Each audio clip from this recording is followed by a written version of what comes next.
On the Dutch beaches facing the North Sea is the one-time famous summer resort of Scheveningen. Turned into a fortress by the Germans, the approaches were thoroughly mined against Allied attack. Now the roads to the beach are cleared of teller mines by detachments of German engineers. The surrender terms stated that the Germans must remove all mines planted by them in their own or occupied territory. Jerry's squads and mine detectors are used to locate the hidden menaces.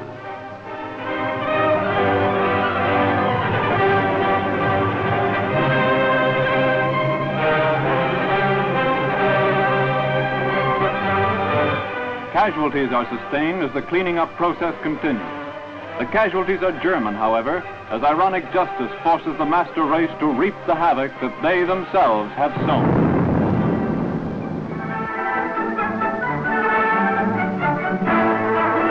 On the shores of a picturesque lake in Germany is the Ratzeburg Recce Roost. A popular leave center for RCAF personnel, it is named by its discoverers, the 39 Recce Wing. Spotted from the air by one of the pilots, the Air Force Standard soon flies over the Muskoka Lake's newest rival. The prominent Nazis who owned the place were soon evacuated by the town major and the burgomaster, and the Paradise Leave Center gets going in full swing. The rugged athletic types find plenty to keep their muscles bulging, while the less energetic just sit and contemplate the beautiful scenery. There'll be many tall tales of the one that got away told around the mess table tonight.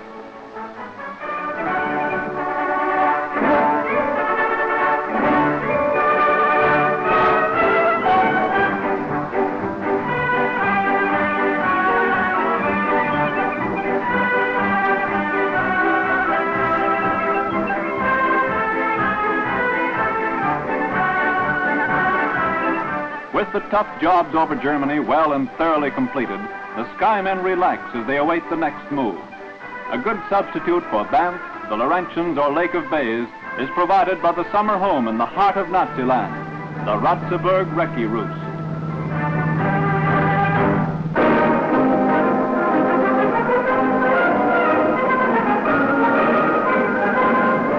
Royal Canadian Engineers discover a peaceful use for mine detectors. At Groningen, in Holland, a work party goes treasure hunting as they seek buried wealth in the muck and mire of the Low Country. Mr. and Mrs. Umbracco buried precious gems in their backyard during the German occupation.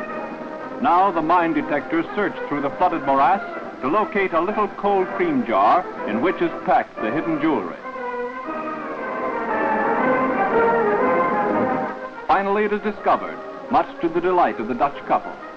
Sent to them by Jewish refugees who fled the fury of the invader, the Umbraccos braved imprisonment to secrete the treasure. During the years of German occupation and the ensuing floods, the exact location of the cache was forgotten. So Canadian engineers were called in. Valued at $25,000, the gems will be turned into cash to rebuild a war-torn home.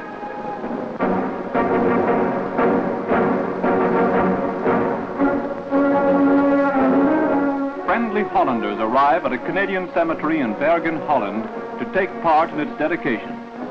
Graves are visited of airmen who were shot down and secretly buried by Dutch civilians during the past 4 years.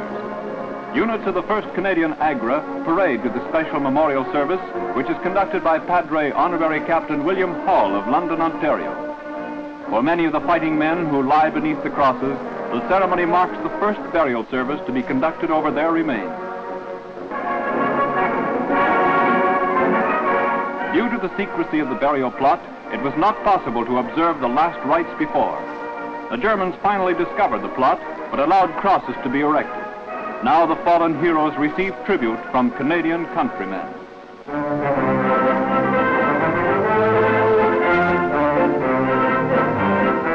From all over the wide world, dispatches arrive to swell the news baskets of Canada's youngest newspaper, the Maple Leaf Mark III.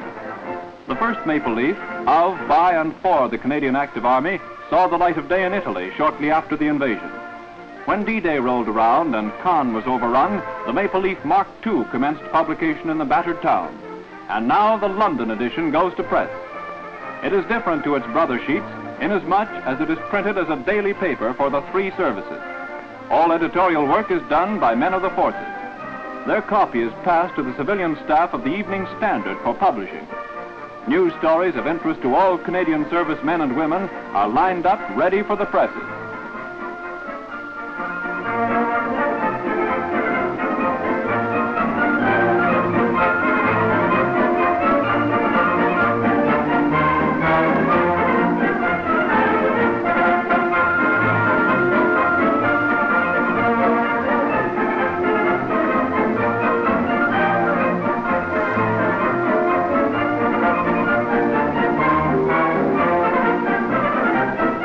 The editor and assistant editor look over the proof of the latest edition.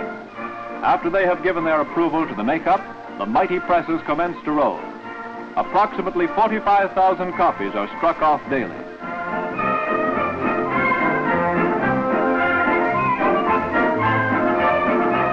The circulation department use every available system of distribution, both military and civilian, to ensure that a copy of the sheet reaches every Canadian service person in the United Kingdom.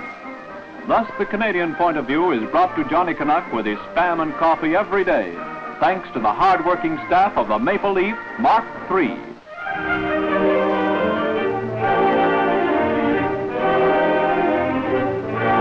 The good ship Hospitality Jane, flagship of the KFC Navy, is off on a delightful cruise on the River Seine. With Paris the focal point for hundreds of Canadian service people on leave, the auxiliary services go all out to show them a good time.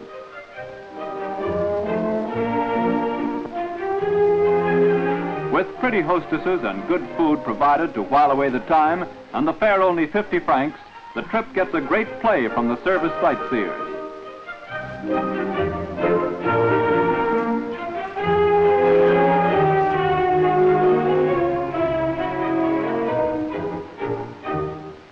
Historic spots like the Eiffel Tower, previously only seen on a postcard, are viewed at first hand as the boat glides upstream.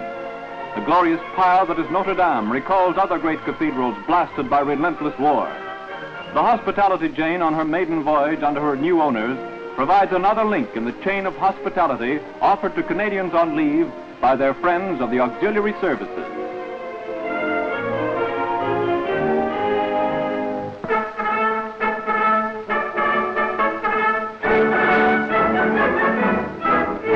With the Allied air target switched to Japan, Canadian industry speeds up production of super fortresses for the final knockout of the Nipponese. At the Boeing aircraft plant in Vancouver, girl workers go all out on the assembly lines of the bomb bay section of the giant kite's fuselage.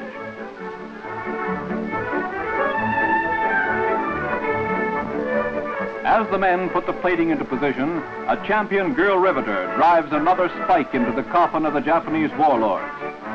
In the great PC factory, a Bombay pressure tunnel nears completion, and two Chinese riveters delight in the task of building for their enemy's destruction. The pressure tunnel is used for the passage of the air crew from the front to the tail of the giant plane. High-pressure production turns out the completed Bombay in an incredibly short time. It is ready to be shipped to Seattle for assembly in the completed plane.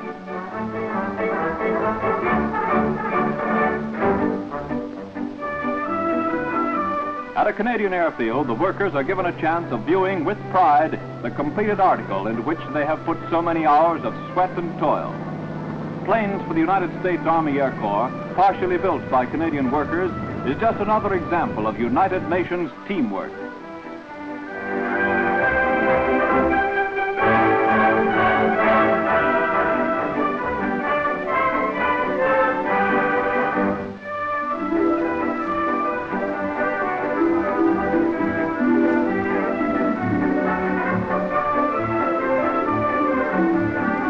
With riveting hammers of Canadian workers augmenting the guns of Allied airmen, the great symphony of victory swells to a crescendo.